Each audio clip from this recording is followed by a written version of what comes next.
Hello beautiful people, welcome to the channel. So today I'll be doing a reaction to top 10 places to visit in France. This one is from Ryan. So guys, do well to visit his channel. He has a lot of interesting videos there. Let's go check it out, guys. What's up guys, my name is Ryan and I want to show you some of my favorite places in the enchanting country of France. So here's my French top 10.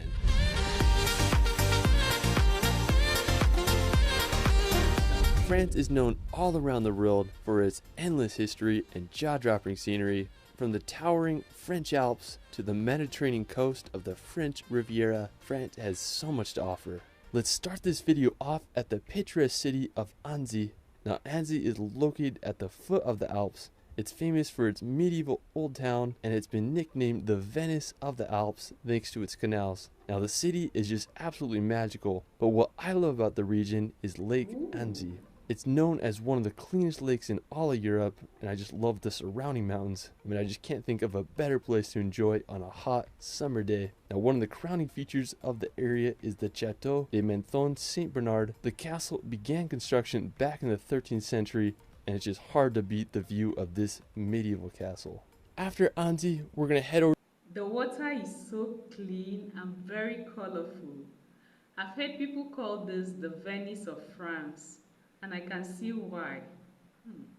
The nearby French Alps. Now this is definitely my favorite region in all of France. It's home to the incredibly massive Mont Blanc, which is the highest mountain in all the Alps at 15,774 feet. If you want to get a close-up view to Mont Blanc without the hiking, you can visit the Aiguille du Midi. Now special thanks to my friend Guillaume Rougelot for helping me out with footage. I'll link his channel in the description below. Now the Aiguille du Midi was constructed back in 1955, and when you see it, you just can't fathom how they were able to build this on top of a mountaintop. Now to get there, you can take a 20-minute cable car ride, which holds the world record for the highest vertical ascent by a cable car with an elevation gain of 9,000 feet. Now when you reach the top, you'll be able to witness one of the best 360 views in all the Alps. Now if you're into hiking, you'll have to experience the Tour du Mont Blanc. It's a roughly 170-kilometer trek that loops around Mont Blanc. You'll not only hike in France, but you'll also go through Italy and Switzerland. If you hike at a decent pace, you can expect to complete the loop in about 10 days. If I can travel to France this summer, I definitely want to attempt the Tour de Mont Blanc. I mean, literally just looks like pure paradise out there. After the Alps, we're going to head over to... This is breathtaking. The mountains, the snow. I know people go here for skiing. So beautiful. The Alsace region, now located in eastern France, bordering Germany and Switzerland.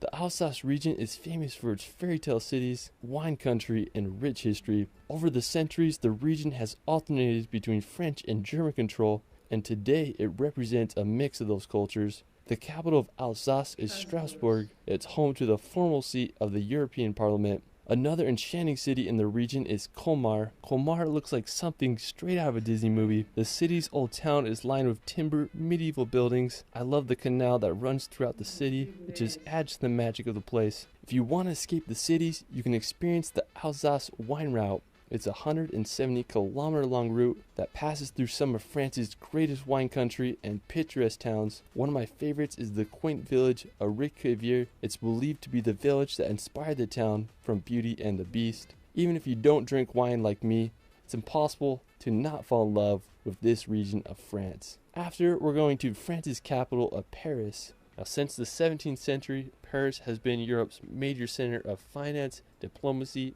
fashion, and the arts. Paris is one of the world's most visited cities, and with all its attractions and fascinating history, it's easy to see why. Paris's most recognizable attraction is the Eiffel Tower. It was built in 1889 for the World Fair. The Eiffel Tower is 324 meters high, which made it the tallest man-made structure in the world till 1930. You can take an elevator up there to get an incredible 360 panoramic view of all of Paris. Another popular attraction is the Louvre Museum. It's the world's largest art museum and it's home to Da Vinci's Mona Lisa. You can also take a drive around the Arc de Triomphe or walk the grounds of the Palace of Versailles. And there's just so much to see in this grand city. If you want a road trip outside the capital, you can head to France's northern coast, visit the coastal town of Etretat. Located about 3 hours outside of Paris, Etretat is famous for its white cliffs and rock formations. One of the most well known is the Falaise de Aval Arch. It has such a unique shape. I guess you could say they are the French cousins of Old Hairy Rocks. While we're still on the coast, we're going to visit the magical island of Mont Saint Michel. Now, located 1 kilometer off the coast of France, Mont Saint Michel is one of the most magical destinations in all of Europe. The island is full of small shops and homes, with a monastery perched on the top of the island's highest point. The construction of the monastery began in the 10th century and was finished in 1523. Due to its strategic position and dangerous changing tides, the island remained protected throughout history. Today, Mont Saint Michel is one of France's most popular tourist destinations. If you're ever in northern France or Paris, you really need to visit this magical island. After, we're going to head to the neighboring region of Brittany. Now, located on the northwestern tip of France, Brittany is full of rugged beaches and countless lighthouses. One thing that is particularly fascinating about Brittany is its presence of megalithic monuments. There are thousands of stones scattered around the region, ranging from ancient tombs to single standing stones that were arranged by Neolithic people over 7,000 years ago. I mean, it's just pretty interesting if you ask me. Now, aside from the France is not just about big cities. There is nature, small towns, mountains. Everything is actually a complete travel destination. ancient megaliths, Brittany is home to some stunning coastal towns. One of my favorites is Le Conquet. It's an ideal maritime city with a picturesque harbor. One of the highlights of the area is the Kermovan Lighthouse. I mean, just such a beautiful setting. Aside from Le Conquet, Brittany is full of hundreds of seaside towns and beaches just waiting to be discovered. After, let's head over to the medieval fortress of Carcassonne. Now, when I imagine medieval Europe, I don't think there's a better place that exemplifies it better than this fortified city. Located in southern France, Carcassonne began as a Roman fortified hilltop and was given to the Visigoths in the 5th century, who continued to fortify and build the city. Throughout the centuries, Carcassonne proved to be an impregnable fortress as army after army failed to overtake the protected city. Today, the city consists of 53 towers that are protected by its 2 outer walls. It remains as one of Europe's greatest medieval gems. While we're still on the topic of medieval cities, we're going to head over to Uzes.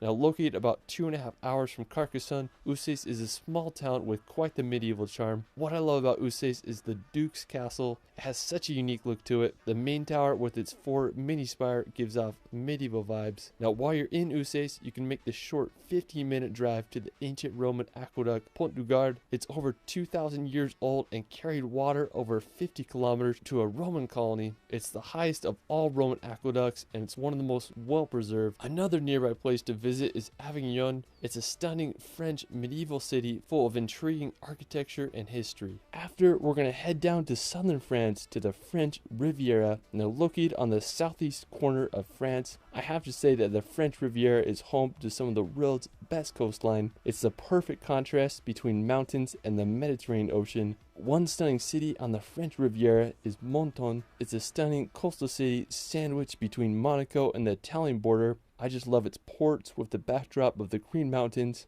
And compared to other popular cities on the Riviera, such as Nice or Cannes, this one's not as crowded, so it's a perfect place to visit to escape the crowds. Now, if you're looking for some medieval vibes, you can visit the nearby hilltop village of Ez. The village dates back to the 1300s, and when you explore the city, you'll feel like you're going back in time. You can hike to the summit on the town with a fortress on top, and you'll get some of the best views of the French Riviera. Well, that is it for my France top 10. I mean, there's just so many beautiful places that I couldn't cover in this video, so I'll have to do a part 2. Let me know where your favorite place is in France in the comments below. I also started a relaxation channel where I post hour-long films with calm music to bring some peace and nature in your life. I did one on France I think you'll enjoy. You can find me on TikTok and Instagram at shirley.films. It's Ryan, and we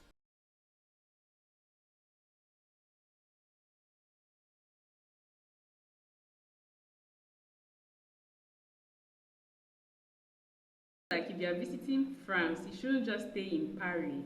These places show the real beauty of the country. Some of them are even more beautiful than the popular spots. Honestly, France is beautiful. It has a complete travel destination. I really enjoyed this video from the start to the finish. Thank you guys so much for watching with me. Until next time, bye.